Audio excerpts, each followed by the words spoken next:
Already Eluru నుంచి విజయవాడ వెళ్ళే train video అయితే ఆల్రెడీ నా ఛానల్లో పెట్టాను. ఇంకా విజయవాడ వెళ్ళిపోయిన తర్వాత ఇక చూడాలి మా కష్టాలు. ఈవినింగ్ 3:30కి రావాల్సిన ట్రైన్ తెల్లవారుజామున 3:30కి వచ్చింది.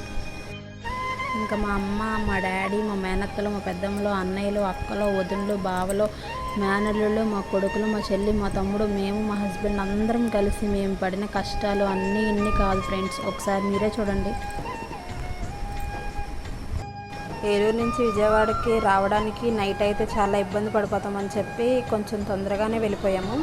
వెళ్ళినా కానీ మా హోప్ ఏంటంటే కొంచెం లేట్ అయినా ఇంకొంచెం ఫాస్ట్గా మేము టికెట్లు బుక్ చేసుకున్న వాళ్ళకి కాల్ చేస్తే వాళ్ళు ఏం చెప్పారంటే మధ్యలో కవర్ చేసేయచ్చు, ఫాస్ట్గా రావచ్చు, ఇంచుమించు ఒక 4-5 అవ్వచ్చు అని చెప్పేపాటికి మేమేమో విజయవాడ వెళ్ళిపోయాం. విజయవాడ వెళ్ళిపోయిన తర్వాత ఇంకా అక్కడే వెళ్ళి కూర్చొని స్టేషన్ అక్కడే మేము తెచ్చుకున్న డిన్నర్ చేసి అక్కడే పడుకొని ఇంకెట్లా ఉన్నామంటే అట్లా ఉన్నాం ఫ్రెండ్స్. ఎలా అయితేనే అనుకున్నట్టు తెల్లవారుజామున 3:30కి వచ్చింది ట్రైన్. ఇంకప్పుడైతే ట్రైన్ ఎక్కాం.